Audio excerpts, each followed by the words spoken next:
tardes, unos minutos para que sea mediodía. Y bueno, es una bendición el poder volver a vernos. No me da gusto ver a Abraham, a David. No me olvido de ellos. Le pregunto luego al hermano Denis, ¿verdad? Dice, sí, a veces nos vemos o nos llamamos y orar por ellos también. También me da gusto ver a Carlos. Por Carlos hemos estado orando por su vida. Pues Dios siga obrando en el corazón de Carlos. Y bueno, me da gusto ver a mi sobrina, ¿verdad? Para los que no sepan, ella es mi sobrina, ¿verdad? Angélica, sí es la consentida de mi mamá, aunque mi mamá dice que no, pero todos pregúntale a cualquiera de mis hermanos o mis hermanas, ¿quién es la nieta porque tiene bisnietas también, ¿verdad? Nieta consentida de mi mamá, Angélica, ¿verdad? Y no me da coraje porque yo soy el hijo consentido, ¿verdad? Que le pregunten quién es el hijo consentido de sus 11 hijos, que éramos 11 hermanos, ¿verdad? Ya solamente vivimos medios vivos, ¿verdad? 9, ¿verdad? Y si le preguntan a mis hermanos, ¿quién es el hijo consentido de mi mamá? De la hermana Victoria, ¿verdad? ¿Y quién dice? Mi mamá dice, yo a todos los quiero igual, ¿verdad? Pero el negrito es el consentido, ¿verdad? Pero la cosa es que todos estamos negros, mamá. ¿Quién sabe de todo? De todo. Bueno, qué bendición de poder estar reunidos y especialmente para algo bueno, ¿no? Para algo que la Biblia dice que no solamente es que es bueno, la Biblia dice que es agradable. En el Salmo, uno de los hermosos salmos, que son 150, ¿verdad? Pero uno de esos hermosos salmos, dice el salmista, en uno de esos salmos, dice, yo me alegré con los que me decían, a la casa del Señor iremos, a la casa de Dios iremos. O mirad cuán bueno y cuán delicioso es habitar los hermanos juntos en armonía. Qué bendiciones, pues la armonía es buena, ¿verdad? Es bueno siempre estar en armonía, en todos los aspectos, ¿verdad? Matrimonios en armonía, padres en armonía, hijos en armonía, inclusive en el trabajo. Qué bendición, me imagino que debe ser una gran bendición que en el trabajo, cualquier trabajo, que todos los trabajadores, hombres, mujeres, jefes o colaboradores, estén ¿cómo? En armonía, ¿verdad? Bueno, hace muchos años trabajé en diferentes empresas aquí en Querétaro y había algunas en las que no había mucha armonía, ¿verdad? De repente íbamos a trabajar, claro, pero de repente no. A alguien no le parecía algo y algo ni se armaba el problema, ¿verdad? O a veces algún jefe, algún supervisor, algo no estaba de acuerdo y entonces iba y algunos eran muy estrictos, al grado de que me tocó ver, en alguna empresa me llegó a tocar ver que un supervisor llegara a correr, literalmente pedirle que se fuera, recoge tus cosas, te me vas, no te quiero ver aquí, ver a recoger tu liquidación a recursos humanos. Me tocó ver.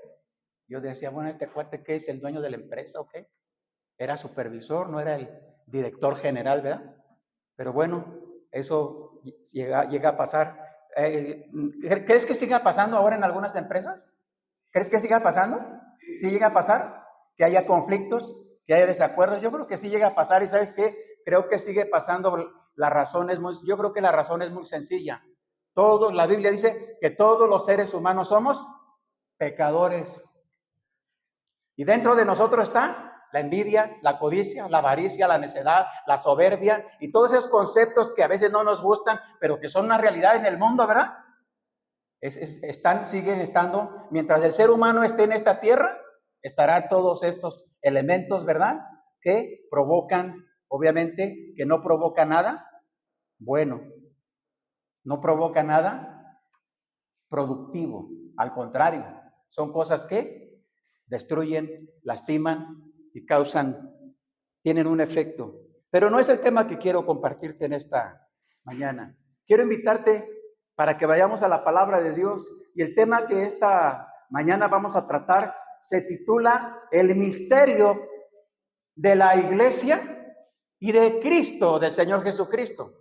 La Biblia dice en Efesios capítulo 5, especialmente en el versículo 31, exactamente en el versículo 31, dice la palabra de Dios, dice el apóstol Pablo, declara, obviamente, guiado por el Espíritu Santo, y dice el versículo que es un misterio. Nos va a mostrar un misterio. Nos quiere mostrar un misterio. Y quiero darte, antes de que entremos en esa porción bíblica, quiero darte una definición de lo que significa, según un diccionario secular, significa misterio. Primer ejemplo, según este diccionario, porque tiene el sentido etimológico, es decir, el valor o el significado de las palabras o de los conceptos, y significa algo escondido. Misterio significa, en parte, algo escondido o oculto, o también algo secreto. Esa es la definición que da. Y algo muy interesante que dice esta definición, según este diccionario bíblico o diccionario secular, no lleva, es decir, misterio no lleva o no implica un significado religioso. Qué interesante, ¿no? Me parece interesante que explique que este concepto o esta definición de misterio no tenga que ver con algo religioso, ¿no? En las escrituras, en la palabra de Dios, aparece principalmente en la literatura apocalíptica, si se le conoce, y en algunos escritos que el apóstol Pablo narra en el Nuevo Testamento. Y en algunos evangelios se menciona este concepto de misterio. ¿Recuerdas? Significa algo oculto, secreto o algo desconocido. En la Biblia, en el libro de Daniel, en el Antiguo Testamento, usa misterio en el sentido de un sueño olvidado. Por ejemplo, en el capítulo 2, Daniel capítulo 2, versículos 17 y 18, nos narra ese relato que un hombre tuvo un sueño, ¿verdad? Pero no sabía, era algo oculto o algo desconocido para ese hombre, pero algo importante, dice la palabra de Dios, que Dios conoce y puede revelar los misterios o las cosas desconocidas. En ese periodo de Daniel se menciona al rey Nabucodonosor, uno de los reyes que gobernaron en ese periodo, donde el pueblo de Israel estuvo cautivo en Babilonia, los judíos. Unas profecías que se estaba cumpliendo, una profecía bíblica. Y este rey llamado Nabucodonosor atribuye a Daniel, este joven judío, no era babilónico, Daniel, le atribuye a él el poder de revelar misterios. Capítulo 4 del libro de Daniel, versículo 9. Pero en realidad no era Daniel el que tenía el poder, este joven, de revelar misterios o sueños. No era Daniel. ¿Quién era? Dios. Dios le dio ese poder a este joven Daniel de revelar misterios. Bueno, uno no solamente a Nabucodonosor, después a otro rey babilónico también, sucesor de Nabucodonosor. Dice el relato bíblico ahí en Daniel que hizo una gran fiesta para sus príncipes, tenía 1000 príncipes, 1000. Bueno, creo que un poquito más a lo mejor o menos, ¿ya? Cerca de 1000. Hace una fiesta este rey babilónico, ¿verdad? Y en la fiesta, en la algarabía de la fiesta y seguramente de la alegría, manda a sus sirvientes y les dice, traigan los vasos de oro, de plata. Y esos vasos de oro y plata, ¿sabes qué dice la Biblia que eran? Eran vasos, eran instrumentos que Dios había establecido con el pueblo judío, pero para algo sagrado, algo especial. ¿Cómo llegaron esos vasos de oro y todas esas charolas de oro y cucharas de oro? ¿Cómo llegaron allá? Pues fueron llevados cuando fueron esclavizados a Babilonia. Y este rey les dice, entrando en la fiesta, traigan los vasos de oro para que bebamos en ellos. Y entonces traen los vasos de oro y de plata, ¿no? Y siguen alegrándose. Pero estando en la fiesta, probablemente había un muro como ese, mira. Blanco probablemente, claro, más bonito, a lo mejor más grande, Pero entonces de repente aparecen unas venas, aparecen unos dedos de una mano y haciendo una inscripción en ese muro encalado. Y entonces al verlo el rey y seguramente los demás ven esa revelación ven eso y se sorprenden y se espantan y seguramente hasta la borrachera se les bajó a algunos y dicen, pero no entendían lo que decía esa inscripción ahí. Y seguramente el rey, porque los reyes en esos periodos, en otros, tenían gobernantes, tenían sabios, tenían intelectuales, pero al mandarlos traer, nadie pudo interpretar lo que esos dedos de una mano habían aparecido y dejado una inscripción ahí. Y alguien le dice al rey, hay un joven aquí en Babilonia, judío, que él sabe interpretar sueños, mándalo traer a él. Y entonces mandan traer a Daniel. Y la inscripción que estaba ahí era Mene, Ukel, Uparsin, Tekel, Uparsin. No sé qué idioma es, ¿verdad? Pero así dice en la Biblia. Y entonces Dios le revela a Daniel el significado de esas palabras o letras que aparecieron ahí. ¿Perdón? El misterio, exactamente, ese misterio. Exacto. O algo oculto o secreto para el ser humano, pero para Dios, no. Y entonces Daniel le da la interpretación y le dice a ese rey, ¿no? Dios ha pesado tu reino, lo ha puesto en una balanza y te ha hallado falso, ¿no? Por tanto, Dios te ha desechado. Esa misma noche murió ese rey. No.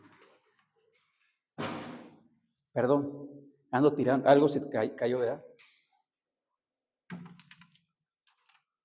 Así como este ejemplo de Daniel, el Señor Jesucristo en el Nuevo Testamento durante su ministerio público promete a sus discípulos que a ellos es saber o les es dado a conocer los misterios del reino. Por ejemplo, ayúdenme por favor alguien, cita bíblica Evangelio de Mateo capítulo 13 versículo 11.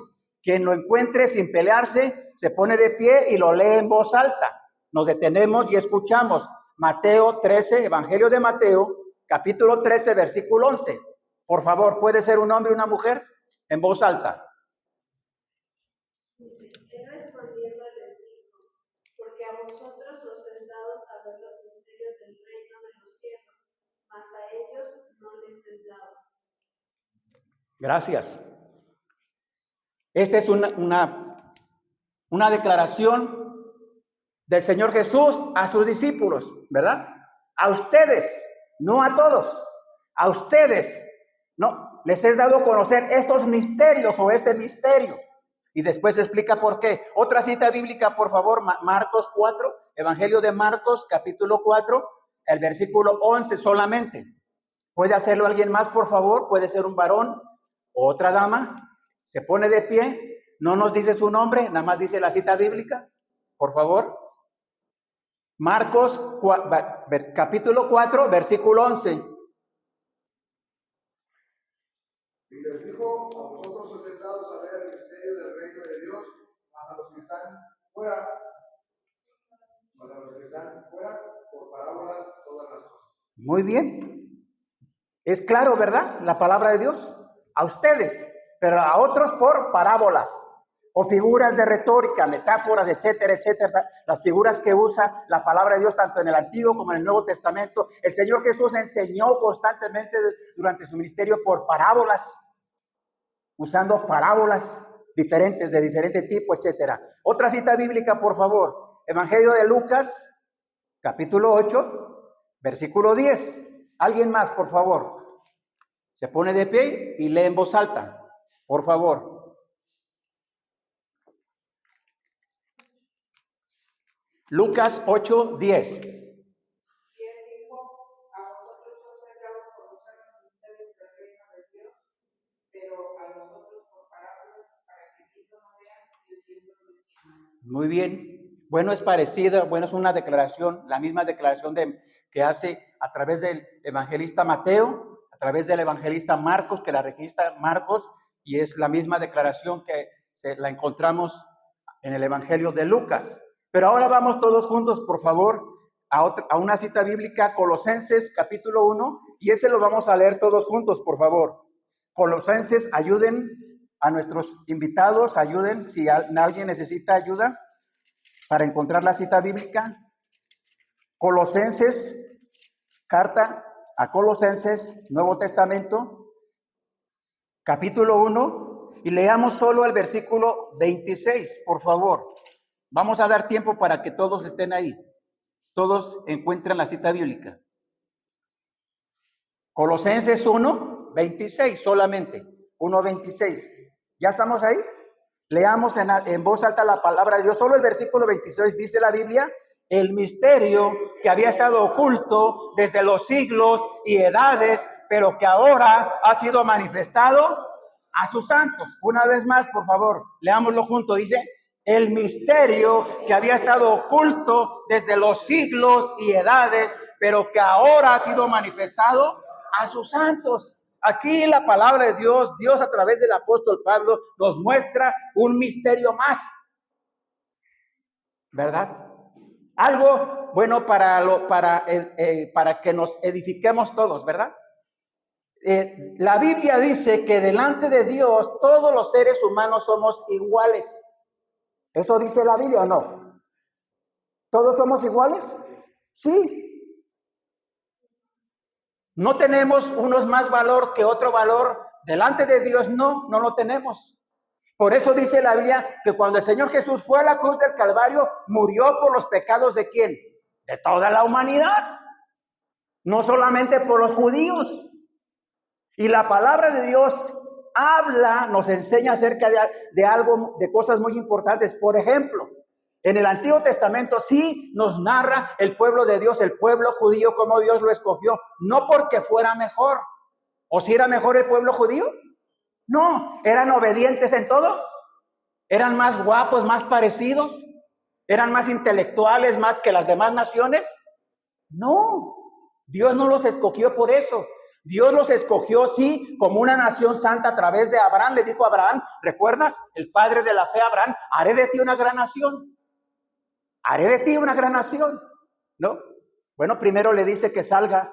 Génesis capítulo 12, le dice a Abraham, no era en aquellas épocas, comparado con nuestras épocas, Abraham no era un jovencito de 10, 20, 30 años, no lo era. Cuando Dios lo llama, según Génesis capítulo 12, Dios le dice a Abraham, Abraham vivía en Ur de los Caldeos. Era un pueblo, Ur de los Caldeos era un pueblo que una de las características que se menciona en la cultura de esas personas, de ese pueblo, que era un pueblo idólatra. Es decir, tenían y adoraban a muchos dioses o diferentes dioses. Abraham vivía ahí con su familia. Y Dios le dice, sal de tu tierra y de tu parentela a una tierra que yo te voy a mostrar. Y entonces la Biblia dice que Abraham, ¿qué hizo? Salió.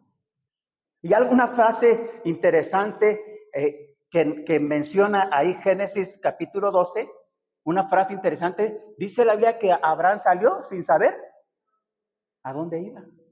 O sea, Dios no le dijo, mira, te vas aquí a la esquina, le das por Jericó y luego le das para acá y acá hay un arbolito y acá vas a encontrar un charco. Por acá no, porque está el desierto. Dios no le dio un mapa, no le dio instrucciones, ¿verdad? Abraham salió sin saber a dónde iba, ¿no? Bueno, no solo por eso, sino otras cosas. Abraham se le considera el padre de la fe,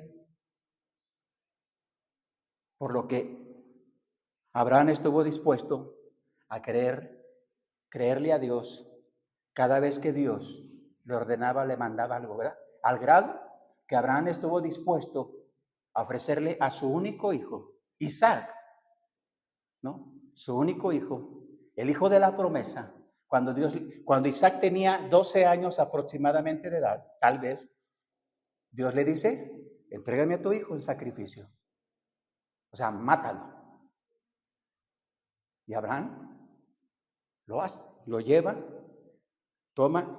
Abraham sabía perfectamente a qué se refería Dios con el sacrificio, cómo debería de sacrificarlo, ¿verdad? Y la Biblia nos dice que en el momento que Abraham iba a descargar el cuchillo para matar, darle muerte a su hijo, un ángel le habló y le dijo, no lo hagas, no lo hagas. Porque si el ángel no le hubiera hablado, ¿qué crees que hubiera pasado? Lo hubiera matado. Pero el ángel le dijo, no lo hagas, porque yo sé que amas a Dios.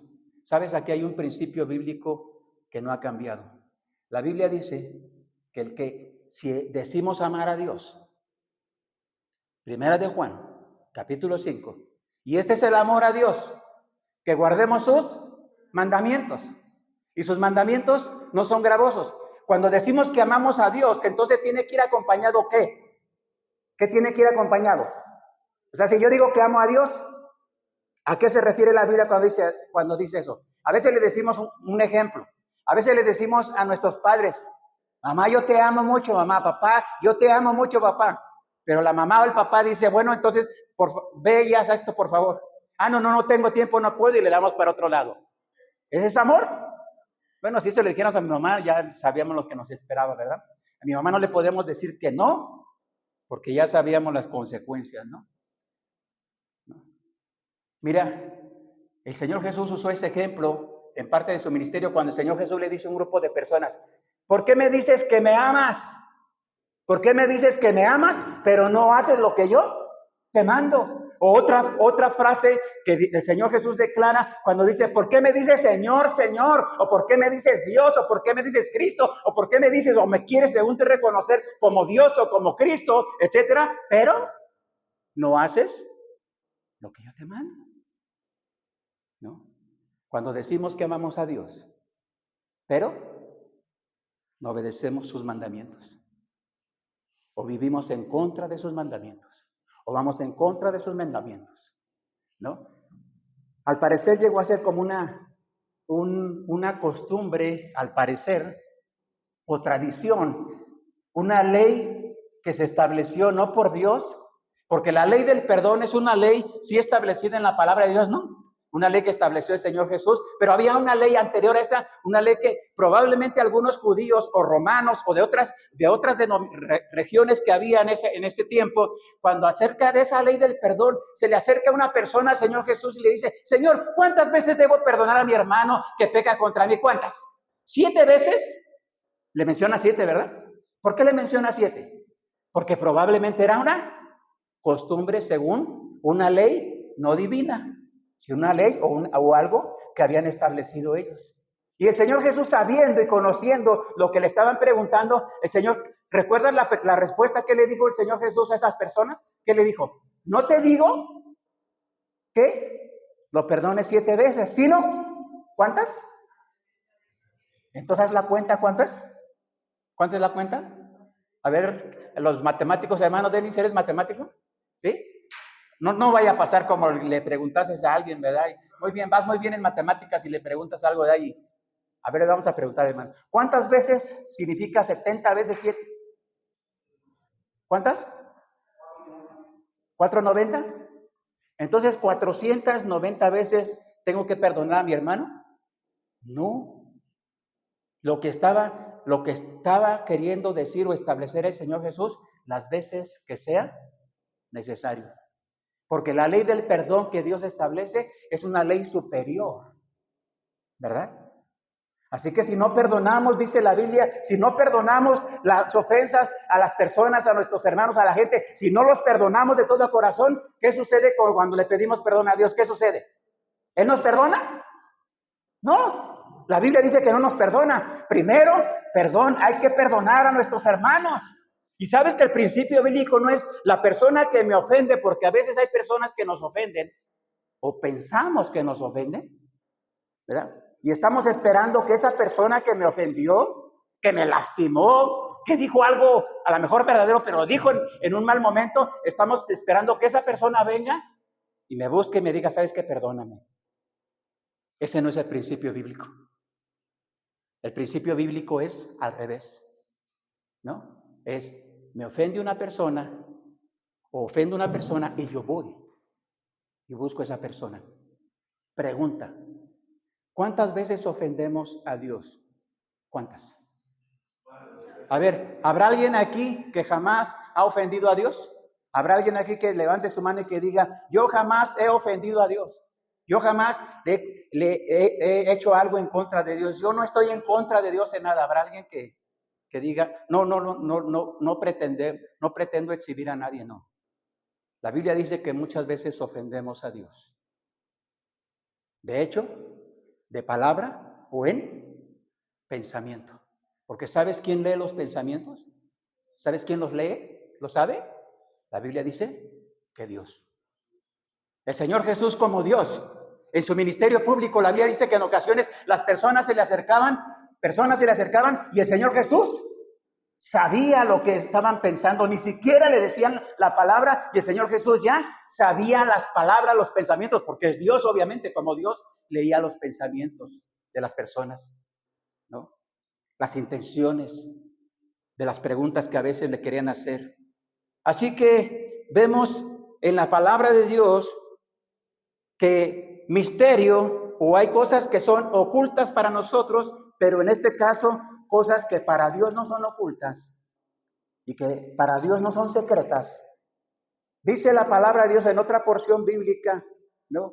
Que Hebreos, es la carta de Hebreos, y dice, no hay nada oculto que no haya de ser manifiesto. Antes todas las cosas están desnudas y abiertas ante los ojos de aquel que tenemos que dar cuentas. ¿Sí es Hebreos?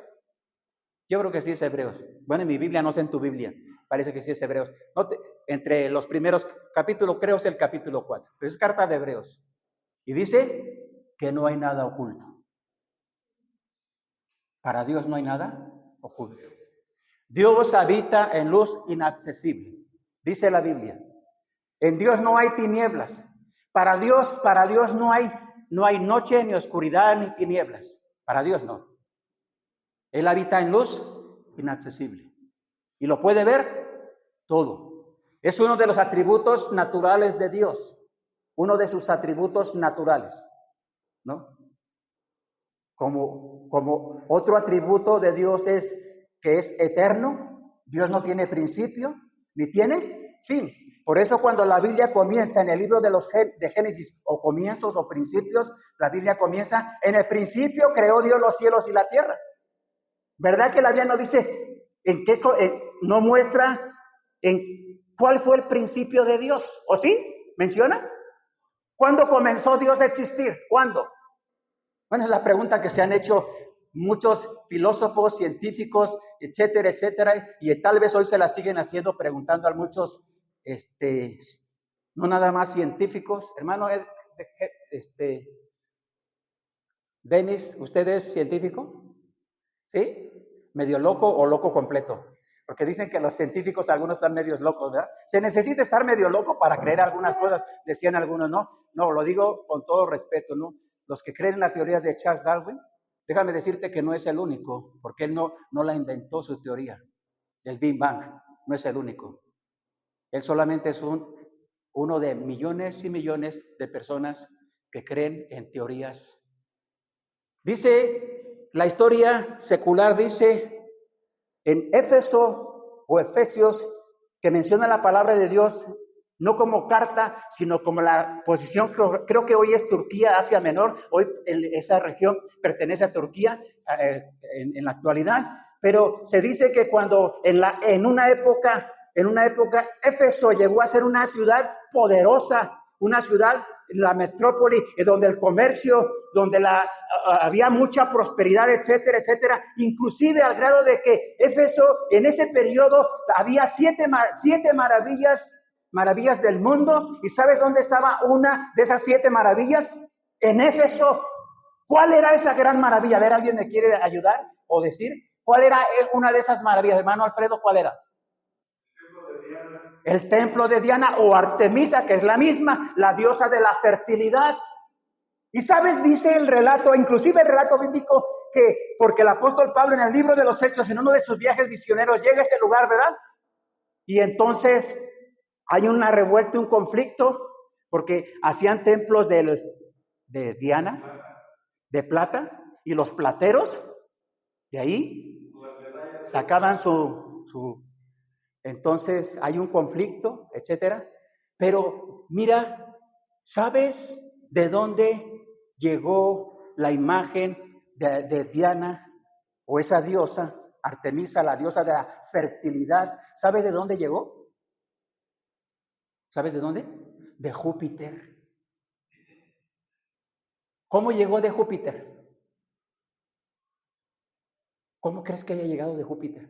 Hasta fácil, hermano. Pues los marcianos la trajeron, los extraterrestres la trajeron y convencieron a 1, 2, 3, 5 y después se extendió por siglos, porque fueron siglos.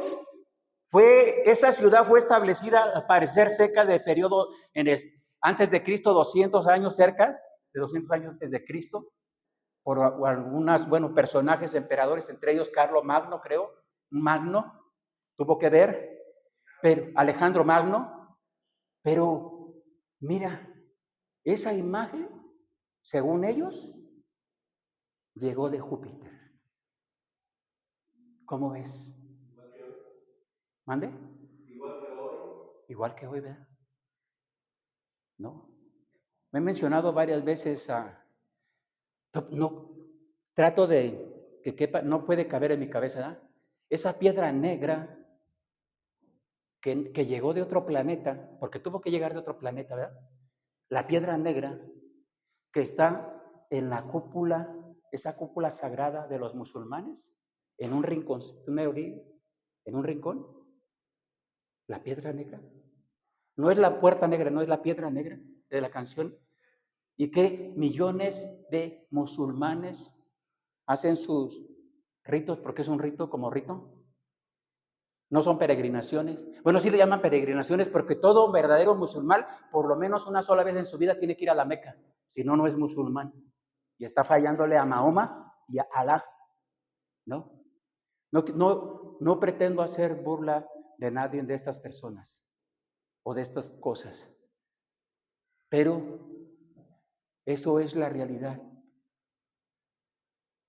Miles de personas, millones de personas que siguen siendo engañados por conceptos, ideologías, enseñanzas que no tienen nada que ver con la palabra de Dios. No. La Biblia dice que el Evangelio, la palabra de Dios, el mensaje de salvación para los que se pierden es locura. Por eso las personas cuando les llevamos el mensaje de vida eterna, que hay verdadero perdón, hay vida eterna, porque si no hay perdón y no hay vida eterna, la Biblia dice que entonces hay condenación eterna. ¿A quién? A todas las personas, todo ser humano. No que se conviertan al cristianismo, no que vayan a una iglesia cristiana o bíblica o ateísta, no, a eso no se refiere el Evangelio. El Evangelio se refiere a tener personalmente, de manera individual, personalmente, un encuentro de salvación con el Dios verdadero, que no podemos ver, pero que declara existir, que se declara ser el creador del cielo, de la tierra, en perfección, porque cuando los hizo eran perfectos, no estaban como están ahora. Estos cielos y esta tierra están destruidos, corrompidos, ¿por causa de quién? La Biblia dice que son varios los causantes del caos en este mundo. Entre ellos, seres espirituales que la Biblia llama demonios o ángeles caídos. Su líder, Satanás. ¿Quién ha visto al diablo? Bueno, alguien decía, yo no he visto al diablo, pero yo creo que sí existe, porque me casé con su hermana, ¿verdad? Decía, no hemos visto al diablo, pero la Biblia dice que el diablo existe. Eso dice la Biblia. Al grado que el diablo se le presenta a Jesús, evangelio, en varios evangelios, pero se presenta en la tentación en el desierto, ¿recuerdas? Se le presenta el diablo o Satanás a Jesús y le dice, ¿no? Escrito está, ¿no? Y lo tienta el Señor Jesús como hombre, no como Dios, porque Dios no puede ser tentado, dice la Biblia, por el mal, ni él tienta a nadie, ¿no? Y el Señor Jesús le muestra al diablo lo que también está escrito. No tentarás al Señor, tu Dios. ¿No? El misterio, quiero ir un poquito más rápido, no corriendo, pero el misterio de Dios. Ahora, quiero aquí antes de entrar, ¿sabes por qué la iglesia, que la Biblia se refiere a la iglesia, no se refiere a un edificio? A eso no se refiere. Ese es un templo. Cuando la Biblia habla acerca de la iglesia, se refiere a personas, hombres, mujeres, que han sido confrontados con la palabra de Dios o con el evangelio, las verdades de Dios, y que esos hombres o mujeres, jóvenes, adultos, intelectuales o no intelectuales, de cualquier nacionalidad, sabes que el Señor Dios había prometido hacer de ambos pueblos, refiriéndose al pueblo judío, de hacer ambos pueblos un solo pueblo, una sola nación. Eso es la iglesia en el Nuevo Testamento. No, por eso en Cristo no hay judío, no hay griego, no hay distinción de nacionalidades ni de privilegios. En Cristo no lo hay. Cada persona que aceptamos a Cristo como nuestro único y suficiente Salvador personal para salvación, para el perdón verdadero de nuestros pecados. Porque dice la Biblia en Primera de Juan, capítulo 1, dice, ¿no?, que si confesamos nuestros pecados, Él es fiel y justo para perdonar nuestros pecados y limpiarnos de toda maldad. Porque es el primer requisito que Dios pone. Reconocer que somos pecadores. Y que nuestro pecado nos separa de Dios. ¿No? Porque la paga del pecado es la muerte. Y muerte no significa en la Biblia, esa declaración no significa solamente muerte física, ¿eh? Déjame decirte que no. Porque la muerte física, todos vamos a pasar. Eso dice la Biblia. Hebreos capítulo 9. Una ley establecida por Dios. Hebreos capítulo 9 dice, ¿no? Así como Cristo, menciona el sacrificio de Jesús en la cruz del Calvario, ¿no? Y como está establecido para los seres humanos, género humano, porque ahí hombre se refiere hombre y mujer. Ahí no entran las mascotas, ¿eh? Es hombre y mujer. Los seres humanos, como está establecido para los seres humanos, ¿por quién? Por Dios, ¿no? Que mueran una sola vez, muerte física, y después de esto, el juicio. Aunque las personas no crean en Dios, aunque las personas no quieran creer lo que la Biblia dice, ¿sabes? Eso no cambia nada de los juicios de Dios. No cambia nada. Un día se presentarán, pero me decía una persona, pero ¿quién te asegura? ¿Quién ha estado ahí? El Señor Jesús. Estuvo ahí. Y Él dice que así será. Y tenemos ejemplos en la Biblia, muchos ejemplos de personas que murieron sin Cristo o rechazando a Dios y están, eso dice la Biblia, están en condenación eterna. El infierno es una realidad. El Señor Jesús habló más del infierno que del cielo durante su ministerio público, que duró más de 3 años. Así que el infierno, hermano y amigo, es una realidad, dice la Biblia. ¿Lo quieres comprobar? Lo puedes comprobar, si tú quieres. Lo que la Biblia dice es que las personas o las almas que están ahí, ¿no? Almas, no cuerpos. Una cosa es el cuerpo y otra cosa es el alma o personas, la personalidad, ¿no? Que están ahí, que ya están en el infierno, no pueden salir de ahí. Eso dice la Biblia. No se puede salir de ahí, ¿no? Y para las personas que hemos reconocido que somos pecadores, que no nos podemos salvar por nuestras propias obras, por nuestras propias fuerzas, y que es Jesús el Salvador de mi alma, del mundo, y le pido a Jesús que me salve, que me perdone, que me dé la vida eterna, y lo reconozco como mi Salvador personal. La Biblia dice que en ese momento, Efesios capítulo 1 dice, habiendo creído en el Evangelio de la salvación, ¿no? Fuiste sellados con el Espíritu Santo de la promesa para el día de la redención. Y no solamente eso, dice Romanos capítulo 5, versículo 5 también, dice que el amor de Dios, cuando recibimos a Cristo en nuestro corazón, lo reconocimos como nuestro Salvador, el amor de Dios ha sido derramado en nuestros corazones por el Espíritu Santo que nos fue dado. Y no solamente Efesios, dice el apóstol Pablo cuando escribe a los Corintios, no sabéis, le está hablando a cristianos, a las personas que invocaron el nombre de Jesús, no sabéis que vuestro cuerpo es templo del Espíritu Santo, el cual está en nosotros, porque recibimos al Espíritu Santo cuando aceptamos a Cristo como nuestro Salvador. ¿Sabes que eso es un misterio? Para nosotros, para Dios no. Te pregunto, ¿tienes el Espíritu Santo morando en tu cuerpo? ¿Sí lo tienes?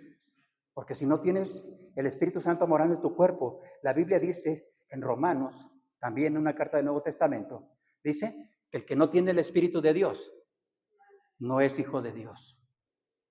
La semana pasada la hermana Migdalia me preguntaba, la hermana es venezolana, me preguntaba, angustiada, hermano, a veces yo siento que Dios no está conmigo.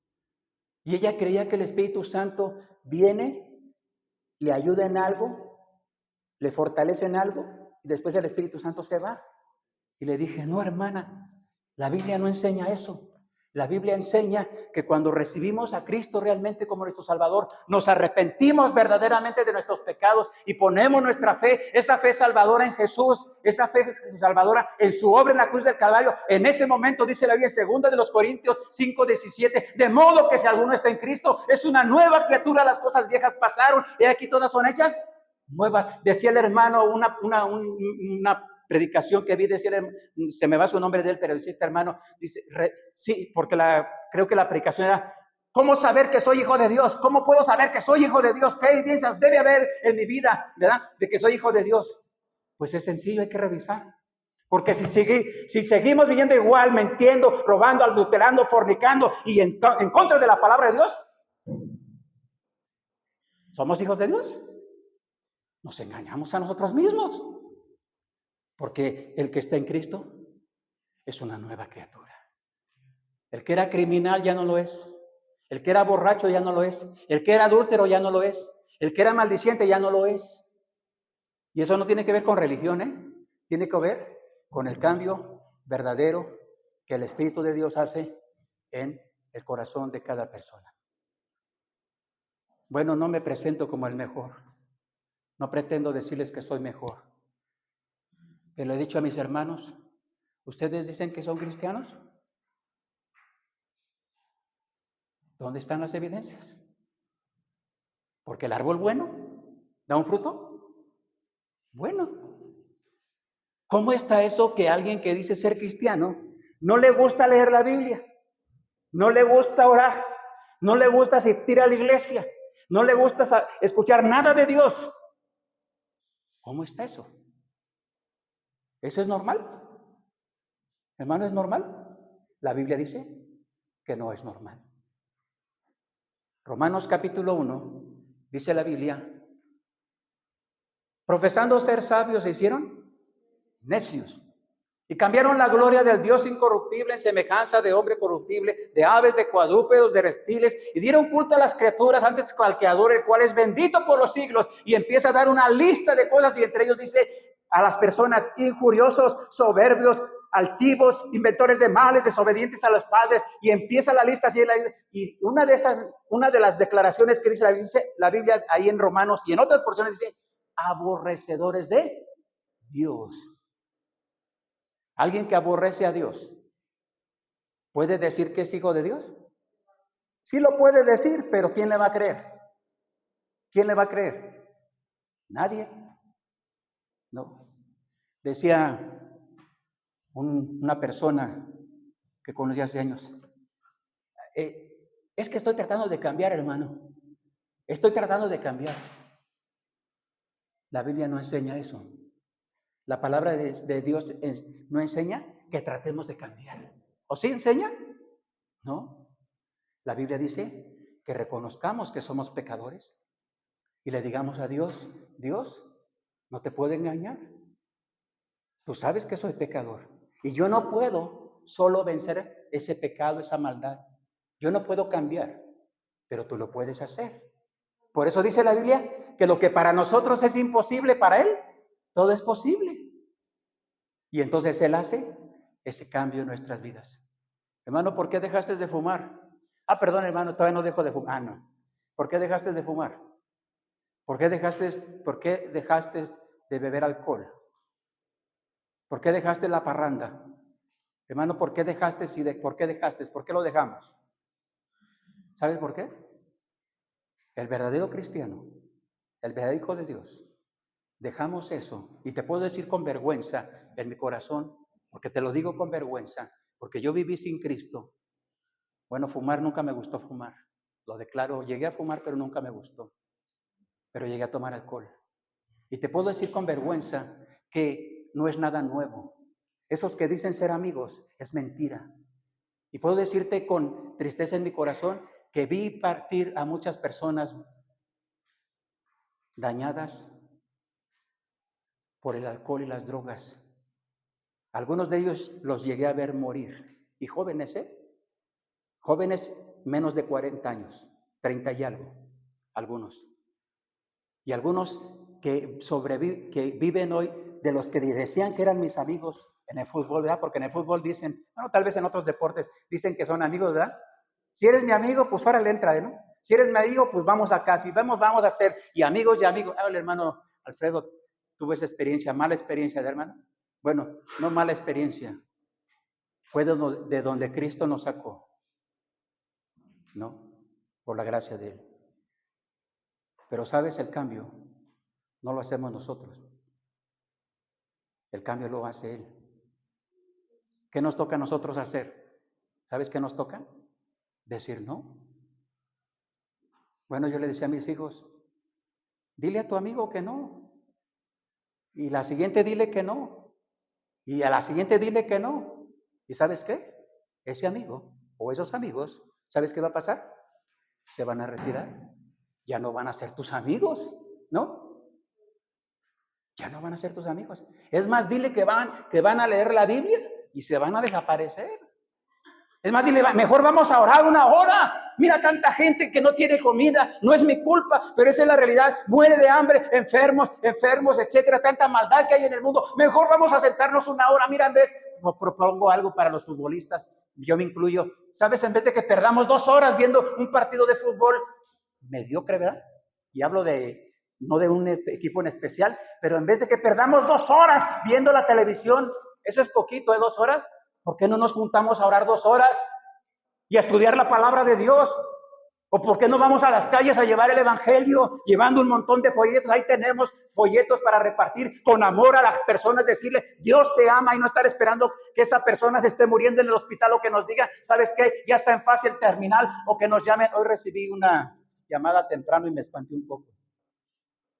Porque era temprano y porque era de una persona obviamente que conozco. Inmediatamente pasó en mi cabeza, algo pasó, porque no era común, ni el horario, ni la persona. Gracias a Dios que no me pude comunicar y fue un error. Ya me tranquilicé. Las malas noticias, ¿cómo llegan, hermano?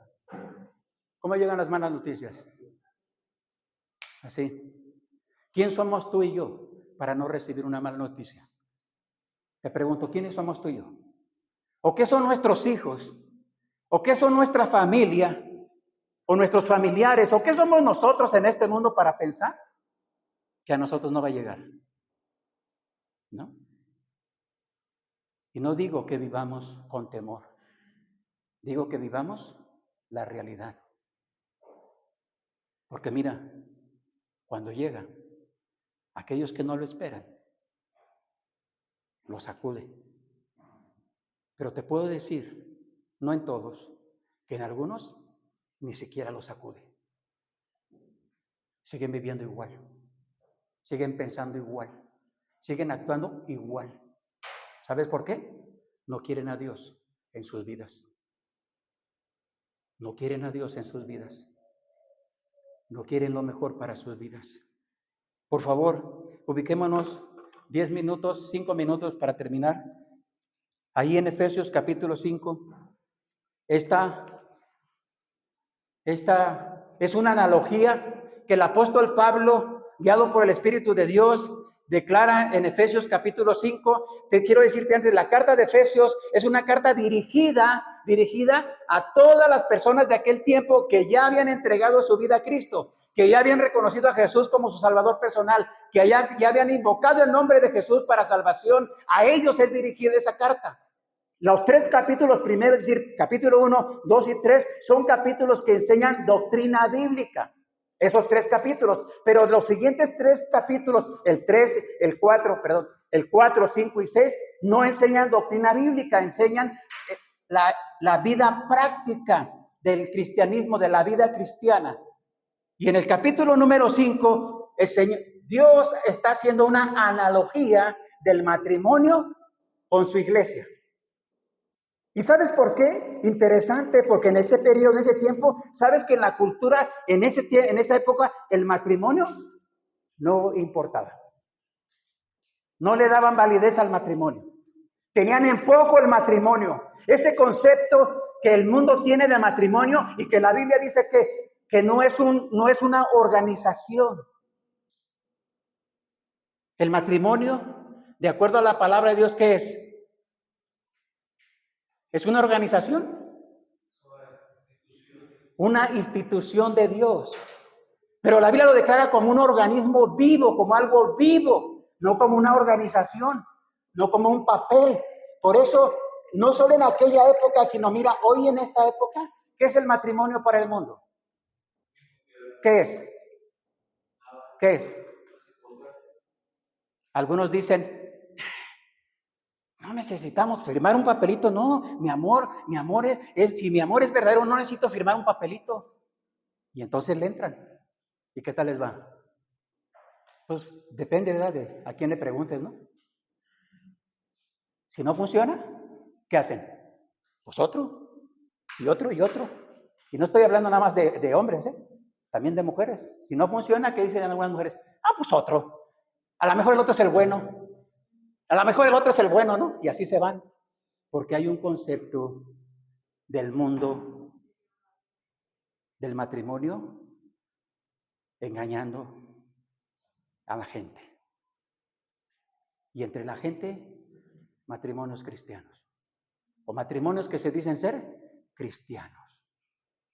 ¿Cómo está eso? ¿Matrimonios cristianos que nos agarramos del chongo? ¿Matrimonios cristianos que no nos respetamos?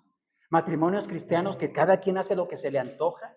¿Matrimonios cristianos que cada quien tiene sus propias finanzas o sus propios metas y propósitos, incluyendo los hijos, ¿verdad? Porque nada más, bueno, cuando me refiero a matrimonio no me refiero a toda la familia. Matrimonios, y entonces se vuelve un caos. Y algunos matrimonios cristianos traen ese concepto equivocado de decir, mujeres que dicen, pues, me tiene que sostener, comprar una casa, no en cualquier lugar, ¿verdad? Me tiene que comprar un gasto. Hermano, ¿con cuánto se conforma tu esposa de gasto? ¿De 5,000 para arriba a la semana? ¿O con 1,000 se conforma de gasto? Es que ya 1,000 no alcanza para nada, ¿no? A ratito compramos algo y nos gastamos 1,000, dicen, ¿verdad? No se trata de dinero. No se trata de lo que le ofrecemos a las esposas para que ellas estén contentas. Este es un concepto del mundo, ¿no? No de la Biblia. Algunos dicen, es que mi esposo es muy buen esposo. Me tiene todo. Casa, carro, dinero, todo lo que yo quiero me lo compra. Pero es que tu esposo anda con otras personas. Eso no importa. Lo importante es que él me tiene todo. Hay viceversa. No, pues es que mi esposo es un triste obrero ahí de Dana y Componentes, ¿no? Que gana un salario que no alcanza para nada. Y por eso no lo respetas. Y por eso le das un crédito equivocado.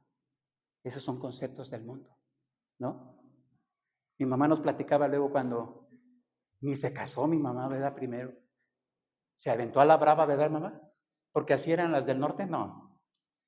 Así eran algunas jovencitas, 14 años, 15. ¿Cuánto? 15 años.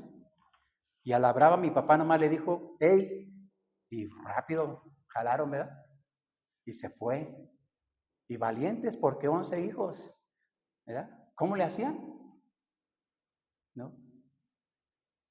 Y mi mamá veía cómo le hacía para darle de comer a tantos, ¿verdad? Y mi papá tenía razón de trabajar tantas horas, ¿a poco no? Tantos hijos. Con razón don Leo vivía esclavizado en una empresa, ¿no? Bueno, decíamos, con un buen salario, porque él no percibía un salario de obrero. No era profesionista, pero sí llegó a tener experiencia en empresas. No era rico, pero para sostener a 12 con la esposa, y así él no comía nada, pues no había problema que comieran sus hijos, ¿verdad? Un concepto. Pero ¿sabes qué? Decían, un matrimonio, esos matrimonios que duran muchos años, 20, 30, 40, 50 o más, y decimos que buenos matrimonios, ¿no? Aguantadores. Pero a ver, preguntémosle, ¿no? ¿La llevaban bien todo? ¿Todo era felicidad? ¿Todo era alegría? ¿Siempre había dinero para todo y siempre estaban contentos? No, no siempre, ¿no? ¿Por qué? Porque es el concepto que este mundo nos ofrece. Para fortalecer Dios a través de su palabra, la Biblia dice específicamente que Dios ama a su iglesia y que no solamente Dios la ama. La Biblia dice que el Señor Jesús entregó su vida en la cruz del Calvario. ¿Sabes por quién? Sí, por toda la humanidad, es cierto, sin excepción, pero lo dio por su iglesia. Y usa esa analogía perfecta que tiene que ver con el matrimonio. Y por eso los matrimonios cristianos se nos manda como mandamiento a las esposas. Pablo comienza con las esposas. Pablo no era casado, el apóstol Pablo probablemente no era casado, pero comienza con las esposas y le dice a la esposa cristiana, ¿estás ahí? Lee el versículo número Efesios 5, versículo 22, por favor. Las casadas estén sujetas a sus propios maridos como al Señor. Dice las casadas, escúchame bien, por favor, mujeres cristianas casadas, porque está hablando de matrimonio. Pero las solteras hay una aplicación también, pero está aclarando el matrimonio. La mujer casada cristiana, ¿qué dice? Como que no se escuchó mucho de la voz de las hermanas, ¿verdad? Estén sujetas a sus propios maridos. Este es un mandato de Dios, pero aclaro, para mujeres cristianas, o que dicen ser cristianas. Se aplica, pero antes, para poder aplicar este mandato, el apóstol Pablo, guiado por Dios en el versículo número 21, un versículo anterior, establece un fundamento sumamente importante y valioso. ¿Por qué? Porque partiendo de ese fundamento es como se puede llevar a cabo todo lo demás. Por ejemplo, si una persona, hablando del matrimonio, si una persona, el hombre y la mujer, se comprometen delante de Dios, ¿verdad? Hacen un pacto, el matrimonio es un pacto delante de Dios, no delante solamente de las leyes civiles, sí están establecidas por Dios, sí es correcto que las leyes civiles debemos obedecerlas, sí eso es verdad, pero el pacto es delante de Dios. Por eso la Biblia dice en el libro de Génesis, Pablo en esta carta vuelve a recordar ese principio bíblico: lo que Dios unió, no lo separe el hombre, porque Dios lo estableció. Es un mandato de Dios, pero no solamente eso. Recuerda, ese fundamento es importante cuando la esposa cristiana, ¿no?, se somete no a su esposo primero, porque ahí ¿qué dice? Ahí dice al Señor, o sea, a su Dios. Entonces, de manera natural, ¿qué va a suceder? Mira, si Cristo viniera personalmente, el Señor Jesucristo personalmente viniera y le hiciera: a ver, Zaida, por favor, haz esto. Por favor. ¿Qué harías, Zaida? ¿Qué harías? Sí, Señor Jesucristo, muy bien, lo hago, ¿no? Claro, el Señor Jesucristo no nos va a pedir que hagamos algo malo, ¿sí? No va a pedir que hagamos algo inmoral, incorrecto, no. El Señor Jesucristo, cuando nos pide que hagamos algo, Dios nos pide algo para nuestro beneficio. Por ejemplo, cuando la Biblia nos muestra que hay cosas que a Dios no le agradan, no es nada más porque no le agradan a Dios. ¿Sabes también por qué? Porque para nosotros no son buenas. Pregunto, ¿es bueno el alcohol para las personas? ¿Que ingieran alcohol en exceso es bueno?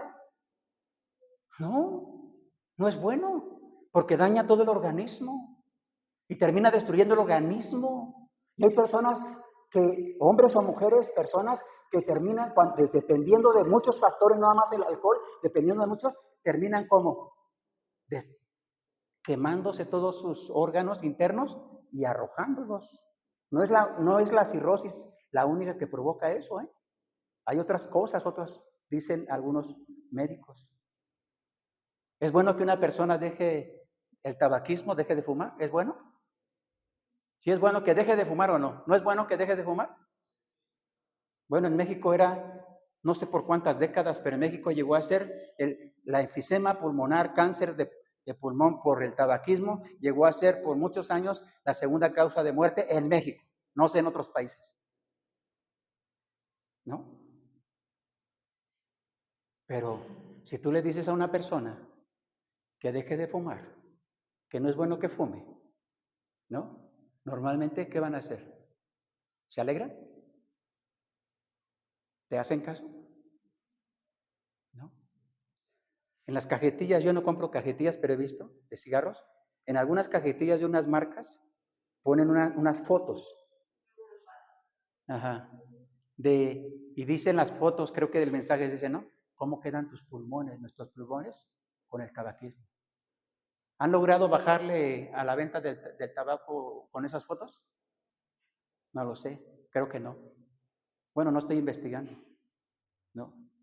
Pero mira, hay cosas que las normalizamos como que no son malas, pero destruyen. Como que aparentemente a mí no me va a pasar, pero les pasa. Pero es que yo soy más inteligente. Cuando yo quiero, decía un amigo, cuando yo quiera, Pantera. Bueno, me decía Pantera, no sé si por lo negro o por lo flaco, ya no soy tan flaco, ¿verdad? Me decía Pantera, Pantera, cuando yo quiero, Panterita, cuando yo quiero, mira, yo si mañana no me levanto y no quiero echarme una cheve, no me la echo. Ajá. Eso dicen los adictos, cuando yo quiera. ¿Y sabes qué? Nunca quieren, porque la Biblia dice que son esclavos del pecado. ¿El pecado los tiene? La Biblia le llama el hombre fuerte. ¿Sabes quién es el hombre fuerte? Satanás. Los tiene esclavizados. O esa naturaleza pecaminosa que tenemos, dice la Biblia, la tenemos todo, incluyendo los niños, la tienen porque nacen de padres y el pecado es transmitido por nosotros los padres a nuestros hijos. Y cuando llegan a esa etapa que la conocemos de la inocencia, son inocentes, pero después brincan la etapa de la conciencia, es decir, ya saben qué es lo malo, qué es lo bueno. La Biblia dice que esa naturaleza pecaminosa que todos tenemos, yo la tengo todavía, y ¿sabes qué? Está inclinada a lo malo. Está inclinada. Alguien dijo, es como tener dos perros adentro. El que alimentes más es el que va a ganar, ¿no? Y digo, entonces, ¿a qué perro estoy alimentando más? ¿No? La Biblia lo enseña de una manera clara. Y la Biblia dice, alimentar la carne es muerte. Y nos da una lista de todo lo que significa. ¿Qué es alimentar la carne? Carne significa naturaleza pecaminosa, caída, que todos la tenemos. Aunque no seas mexicano, la tienes. Los alemanes, rusos, todos la tenemos, ¿no? Hasta los indígenas la tienen. No por ser indígenas, sino porque son seres humanos. Todos la tenemos. Y la única manera de vencer esa naturaleza pecaminosa es una nueva naturaleza, ¿no? Alguien nuevo. ¿Y sabes quién es ese nuevo, esa nueva naturaleza? El Espíritu Santo. Por eso Pablo les dice, ¿no? Asienta ese fundamento y nos dice, ¿no? Muy bien, como ustedes ya son hijos de Dios, como ustedes ya son unas nuevas criaturas, como ustedes ya han nacido de nuevo, entonces le dice a las esposas, están sujetas a vuestros maridos, como al Señor.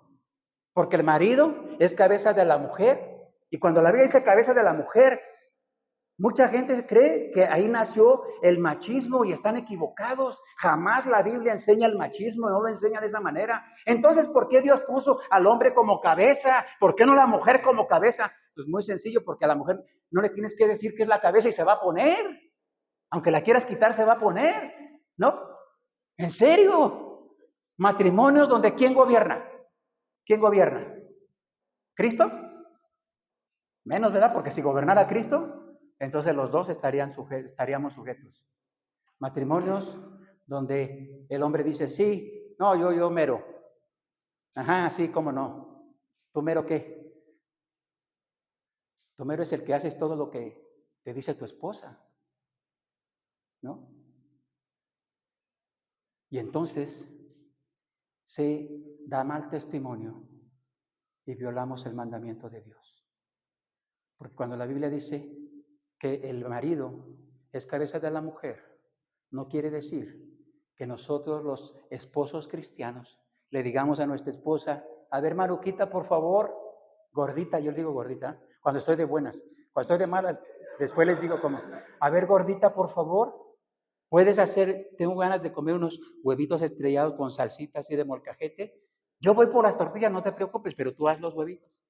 Y como Maru es bien obediente, ¿qué crees que hace? Pues me obedece. Bueno, a veces cuando ando de buena, ¿verdad? Por favor, Maru, tiende bien la cama, ¿no? Por favor. Y Maru tiende la cama. Por favor, Maru. Bueno, del gasto después hablamos, ¿verdad? Porque del gasto ese está más peligroso, ¿verdad? No, de eso no se trata el liderazgo de un esposo cristiano. Eso no enseña la Biblia. Ese liderazgo que menciona la Biblia, cabeza de la mujer de su esposa, significa sí liderazgo, pero espiritual, emocional, ¿no? Guiado por el Espíritu de Dios. Y de esa manera, nuestra esposa va a estar contenta, sujeta, que no tiene nada que ver, ¿verdad?, con lo económico, con lo material, que no tiene nada que ver con las cosas que le compramos, ¿verdad? Porque a veces nos damos cuenta cuando algo quiere nuestra esposa, ¿verdad? A veces yo digo, no, de seguro quiere algo y de seguro es dinero.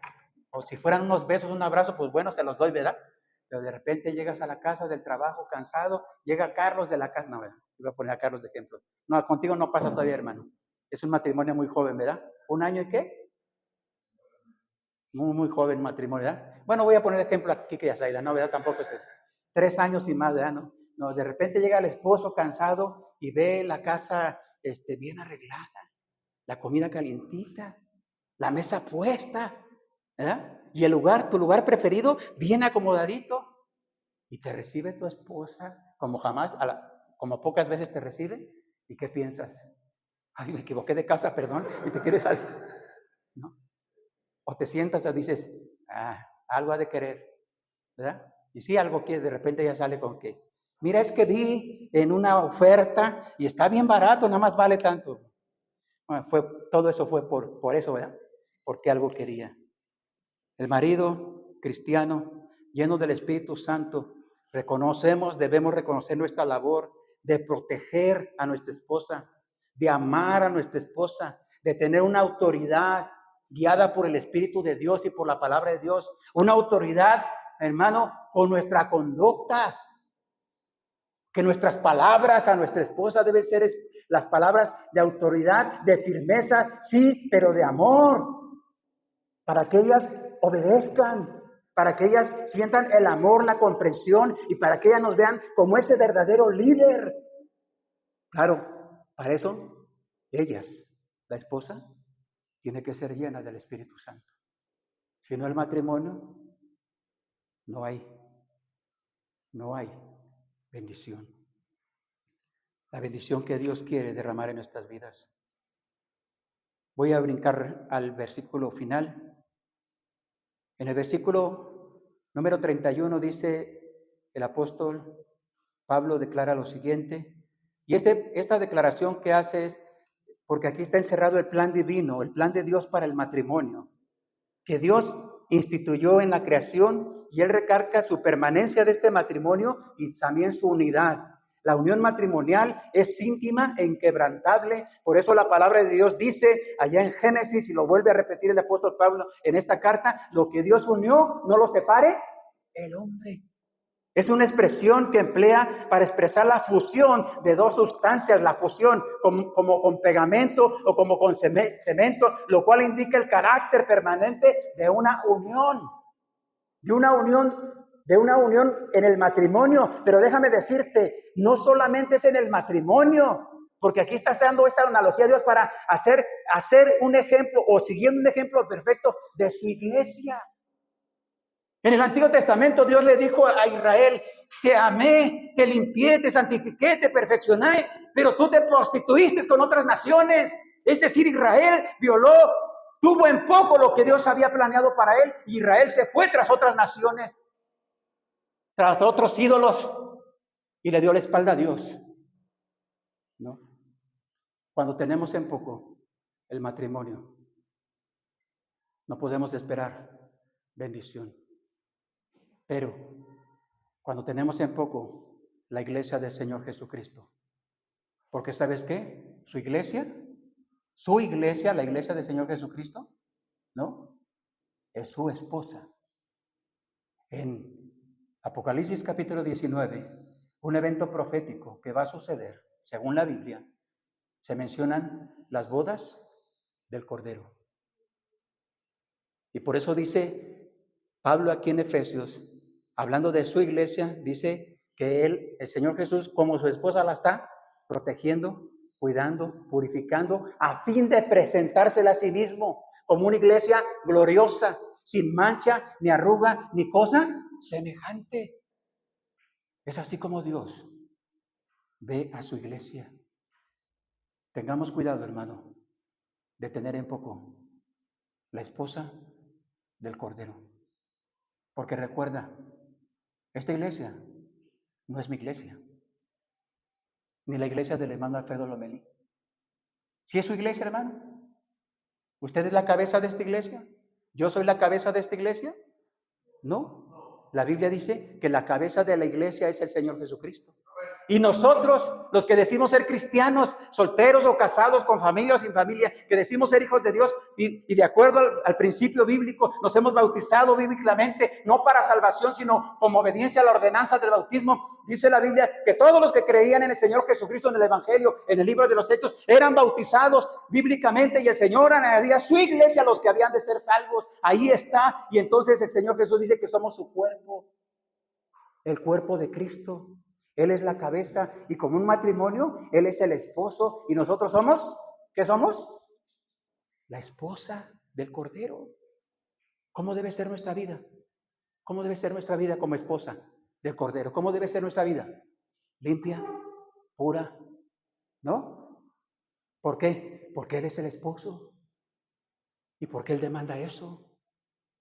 Por eso la Biblia nos manda a todos los cristianos que seamos santos en toda nuestra manera de vivir. En toda nuestra manera de vivir.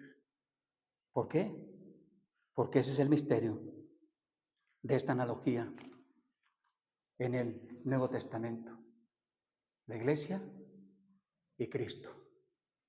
La está lavando, purificando, para presentársela a sí mismo como una iglesia gloriosa, sin mancha ni arruga, ni cosa semejante. No nos dejemos engañar. El concepto de matrimonio en el mundo no es el concepto de la Biblia, de la palabra de Dios. No lo es. Es diferente, ¿no? Por eso la importancia de trabajar, servir y vivir de acuerdo a este principio bíblico. ¿Quieres que tu matrimonio? Yo quiero que mi matrimonio sea de bendición para mis hijos. En primer lugar, ejemplo para mis hijos. Ya nada más tengo 3. Viridiana, que vive en Toluca, tiene su esposo. Negro, que aquí vive, aquí está su esposa. Y mi hijo Joel, que vive adelante de Santa Rosa Jauregui y que no está casado, está junto con una mujer y que nos hemos cansado de decirle, ¿qué te pasa, Joel? La Biblia dice que estás viviendo en fornicación. Eso dice la Biblia. Y la Biblia dice que ni los adúlteros, ni los fornicarios, y etcétera, etcétera, una lista larga, heredarán el reino de los cielos. ¿No? Eso dice la Biblia. Y le digo a mi hijo Joel, ¿cómo quieres que Dios bendiga tu vida? ¿Cómo? Estás equivocado. ¿Cómo quieres que Dios bendiga tu vida?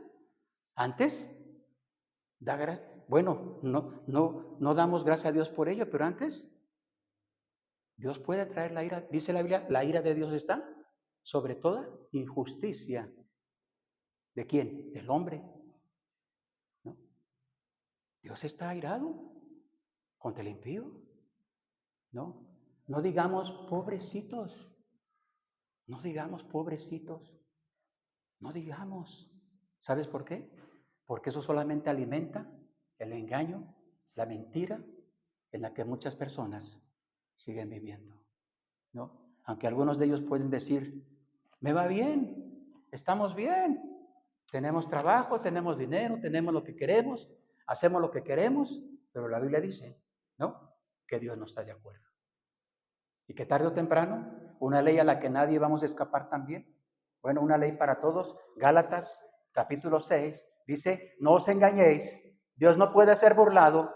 Una vez más, no os engañéis, Dios no puede ser burlado, pues todo lo que las personas siembran, sembramos, eso vamos ¿a qué? A cosechar. Y el que siembra la mentira, ¿qué va a cosechar? Y el que siembra el engaño, ¿qué va a cosechar? Y el que siembra el adulterio, la fornicación, etcétera, etcétera, ¿qué va a cosechar? Es eso. Pero si sembramos el bien, si sembramos la verdad, si sembramos lo correcto delante de Dios, si sembramos las cosas que Dios nos demanda, ¿qué vamos a cosechar? Eso es lo que vamos a cosechar, porque es una ley de Dios. No nos engañemos. Vamos a terminar con este tiempo. Por favor, vamos a orar. Tú en tu corazón, Padre nuestro que está en el cielo, bendito Dios, una vez más queremos rogarle en el nombre de su Hijo Jesús que nos ayude, Señor. Ayúdenos a no dejarnos engañar por las cosas de este mundo. La Biblia dice que el mundo entero está bajo el maligno. Tener cuidado con los deseos de los ojos, los deseos de la carne, la vanagloria de este mundo. Ayúdenos a los matrimonios cristianos a dar un testimonio verdadero, a vivir llenos del Espíritu Santo, a someternos a la autoridad de Cristo y a no dejarnos engañar por la falacia de este mundo que nos quiere presentar o nos quiere arrastrar creyendo que un matrimonio es feliz solo con dinero o trabajo, o buscando las cosas materiales, o siguiendo sus propios caminos. Esa es mentira, dice la Biblia. Ayúdenos, Señor, a mostrar una verdadera vida cristiana a todas aquellas personas que están sin Cristo y que necesitan el regalo de la vida eterna. Guárdenos, quédese con nosotros. Se lo rogamos en el nombre de Jesús. Amén. Gracias, que Dios les bendiga.